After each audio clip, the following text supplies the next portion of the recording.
زۆر بووە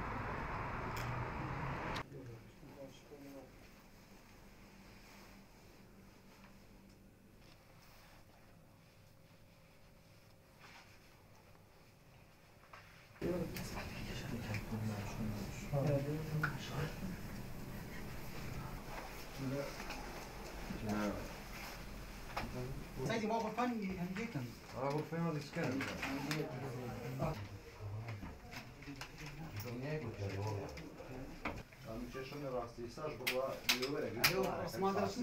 پۆلیسی سۆران بەشی نوێشتنی تاوان هەڵسا بەدەستگیرکردنی باندێکی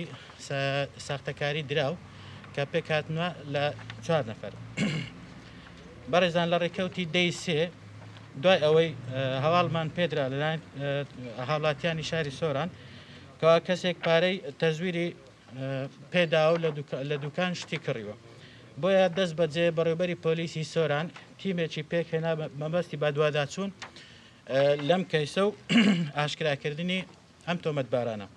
دوای لێکۆڵێنەوەیکی زۆر توانرا تۆمەتباری سەرەکی دەستنیشان بکرێت کە دانیشتووی شاری هەولێرە ئەم تیمە توانی لە شاری هەولێر تۆمەتباری سەرەکی دەستگیر بکە هەر لە ڕێگەی ئەم تۆمەتبارەوە بۆمان دەرکەوت کەوا ئەم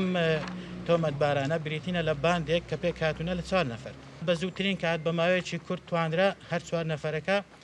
دەستگیر بکرێن و بەپێی مادەی 280 یاسای سزادان بند بکرێن بەڕێزانەمەوەی پێتان ڕابگەینین دوای لێکۆڵێنەوە لەگەڵ ئەم تۆمەتبارانە دەرکەوتەوە ئەم پارەیە لە ڕێگەی ئافرەتێکەوە بووە کە لە دەرەوەی وڵات دراوە ساختەکانی ئەنارد بۆ ناوەی هەرێم بەڵام توانرا بە هەر شێوەیەک بێت دوای هەوڵ و ماندوون بوونێکی زۆر توانرا ئەم ئافرەتە بە هەر شێوەیەک هەیە بگەڕێنرێتەوە هەرێمی کوردستان و لە ڕێگەی فڕۆکاک خانەی هەولێرەوە دەستگیر بکرێ و ئێستا لەلای ئێمە دەست بەسەرە و لێکۆڵێنەوەی لەگەڵەکرێت بڕی ئەو پارەی کە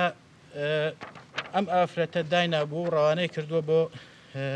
هەرێمی کوردستان نزیکەی 2 دەفتەر دۆلار بووە بەڵام تەنها بڕەپارێکی کەم لە سنووری سۆران ساخ کراوەتەوە بە پێی گفتاری